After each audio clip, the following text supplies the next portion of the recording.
Begin intro. Hey there folks, time to supercharge that productivity machine. Today we're diving into Atlassian's Jira and I'll be showing you how to add a new issue type to your project. By the end of this video, you'll not only know the simple steps to do this, but you'll understand the why behind each process, giving you the knowledge to adapt these skills to any Jira project. Transition. Let's dive right in, shall we? Step 1. First things first, you're going to want to open up Jira. Whether you're using the browser or desktop app, opening Jira is our first step. Remember, this tutorial is geared towards you administrator users, so make sure you have the right permissions, otherwise you won't be able to do this. Step 2. Now, once you're in Jira, navigate your way to your project. Picture it like you're the captain of a ship. You need to get to the deck, that's your project. So find your project from the dashboard or use the quick search to get there faster. Step 3. With your project open, you're ready to dive into the details. Look for a task. Remember, tasks are the lifeblood of any project. They're those bins we put our plans, insights, and work into as we progress. Click on any one of them to open it up. Step 4.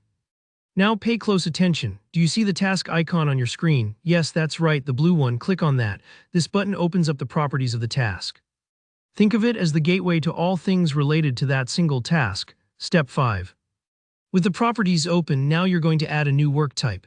Click on Add Work Type and a prompt will appear. In this section, you're basically customizing your tasks, making it easier to categorize and track them. Step 6. Now it's time to make this new work type your own.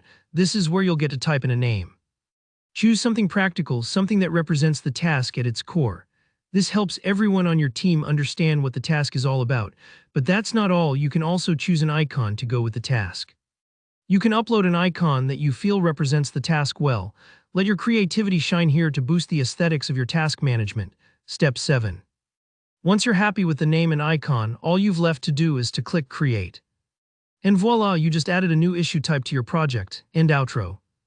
And there you have it, folks. That wasn't too difficult, was it? By adding new issue types, you're not only bringing organization to your workflow, but also a clearer understanding for everyone involved in the project. Remember, using Jira efficiently is all about understanding, customization, and most importantly, communication. If you found this tutorial helpful, do give it a thumbs up. And if you have any questions, drop them down in the comments below. We're always here to help you get more from your tech. Make sure to subscribe for more awesome tutorials like this one. Until next time, keep being brilliant.